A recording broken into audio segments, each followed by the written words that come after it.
The earth has music for those who listen. But are we listening? Or are we drowning out the song with noise, numbers, and speed? Long before the industrial age, before climate change had a name, there were thinkers, observers, sages, who saw where this path could lead.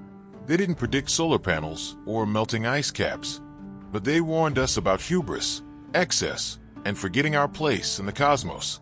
And maybe, just maybe, it's time we finally heard them. Let's begin with the Greeks.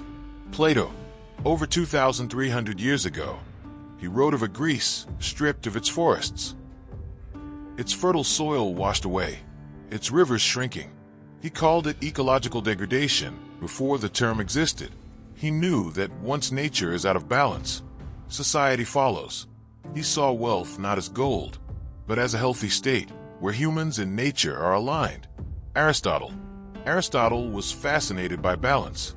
In ethics, politics, and ecosystems, he warned of crematistics, the endless pursuit of profit beyond real need. He believed money should serve life, not rule it. He believed the city must be self-sufficient, connected to its land, its seasons, its limits. In a world addicted to infinite growth, his warnings hit harder than ever.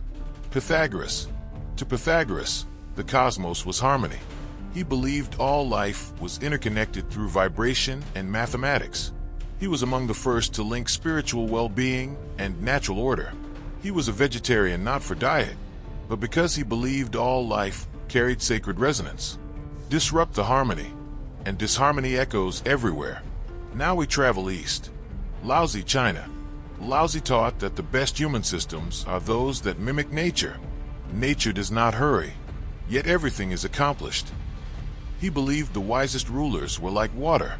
They adapted, supported, and flowed. He warned against control, force, and ego, the very engines of modern development.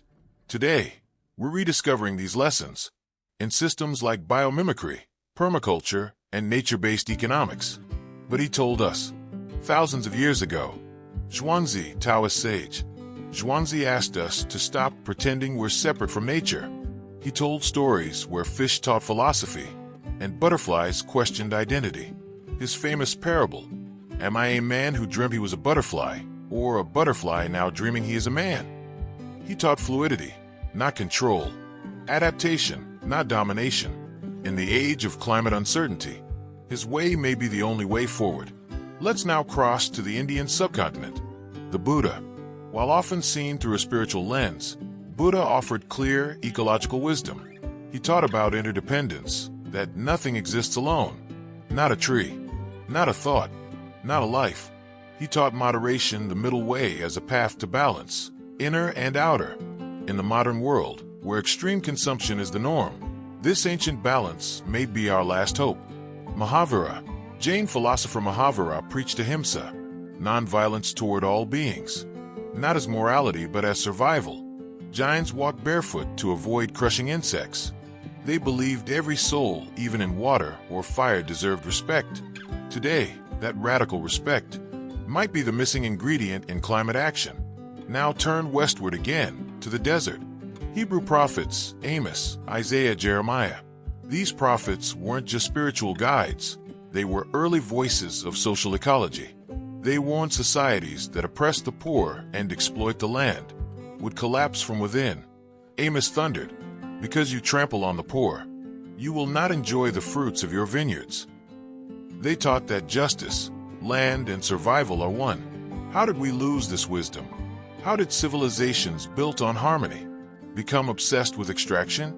The Industrial Revolution changed everything. It turned water into power, coal into profit, forests into fuel, nature into resources. Philosophy faded. Numbers took over. Wisdom became data. But even then, the warnings returned. Henry David Thoreau. What is the use of a house if you haven't got a tolerable planet to put it on? In the 1800s, Thoreau left the city to live in nature. He saw clearly. Society's obsession with growth was not sustainable. John Stuart Mill. He predicted that capitalism would hit a stationary state, a point where growth would no longer serve well-being, and he welcomed it if it meant more beauty, leisure, and peace. Ivan Illich. In the 1970s, the lich warned of tools that become tyrants. Cars that enslave cities, hospitals that create dependency, schools that kill curiosity. He believed society must return to conviviality, living with nature, not under it. So why does this matter? Because our current systems are failing. The climate is breaking down. Species are disappearing. Anxiety is rising. And we are still measuring success with the same tools that caused the crisis. But hidden in dusty scrolls, old temples, oral traditions, are maps, clues, blueprints for another way to live. A way that values balance over speed, wisdom over control, harmony over domination, and perhaps most of all, humility. Let's end where we began. The earth has music for those who listen. But today she's not whispering. She's screaming. The ice melts. The forests burn. The bees disappear. And deep down we know. It's not just science warning us. It's philosophy. It's spirit. It's earth reminding us who we are. And maybe, just maybe, the next great philosopher isn't sitting under a tree.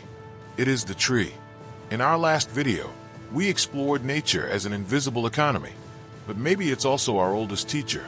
Next time we ask, what if our cities could be redesigned by nature herself? Until then, think older, think deeper, think wider.